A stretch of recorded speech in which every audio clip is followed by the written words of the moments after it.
विधाता किसी को गरीबी न दे, मौत दे दे मगर बदनसीबी न दे। बदनसीबी पे इतना रहम कीजिए, वरना दुनिया से मुझको विदा कीजिए। दुनिया का जो सबसे बड़ा अभिशाप है ना, गरीबी।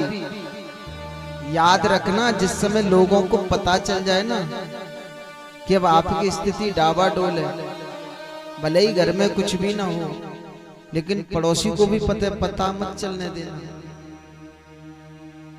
क्योंकि इस बात का तो इंतजार करे बैठे। जिस दिन एक इसी प्रकार से एक बार चंदा मांगने वाले व्यक्ति राष्ट्रीय स्वयंसेवक संघ के चंदा मांगने के लिए जा रहे थे, तो एक सेठ जी से कहा, सेठ जी यहाँ हमारी शाखा लगेगी तो थोड़ा चंदा दे दो। तो सेठ जी बोले, जो आता है वो मेरे ही पास चला आता है, मैं ये कि यहाँ पर पैसे वाला व्यक्ति हूँ, जो आता है वही मेरे पास, जो आता है वही मेरे पास। तो उनमें से एक व्यक्ति नया था, एक व्यक्ति नया था, और सौभाग्य से वो मेरे गुरुदेव ही थे। बोलो राधे। तो वो बोले कि सेठ जी माफ करना, सेठ जी माफ करना, हमें मालूम है कि विधाता ने आपको देने लायक बनाया है, इसलिए आपकी तरफ चले आए। जिस दिन मालूम पड़ेगा कि सेठ जी के खुद के ही खाने के बांधे लगे पड़े हैं, तो आपकी गली से भी निकल जाएं तो नाम बदल देना। कारण बोले, जब ऊपर वाले ने दिया है ना, जब तक लोगों को पता है तभी तक है। जिस दिन मालूम पड़ेगा कि अब आपके पास कुछ बचा नहीं, तो ये लिख लेना गोरे कागज पे, जेब से सिक्के बाद में गिरेंगे, रिश्ते पहले गिरना शुरू हो जाएंगे।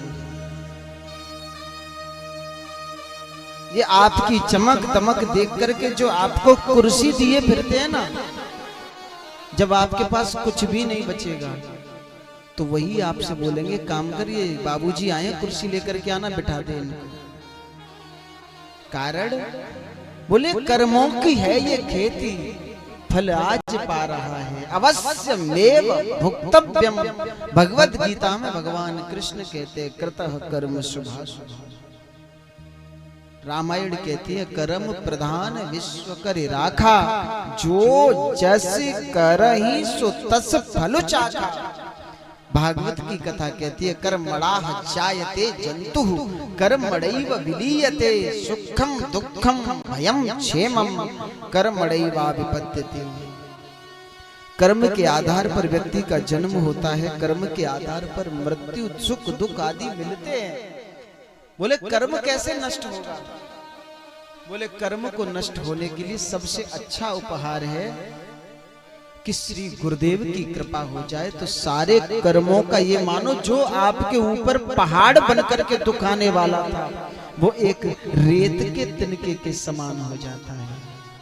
क्योंकि बिना महत्पाद रजोभिषेकम। एक बार की कथा है, कथा प्रचलित है, सभी लोग बड़े ध्यान से सुनेंगे। कथा प्रचलित है, दो भाई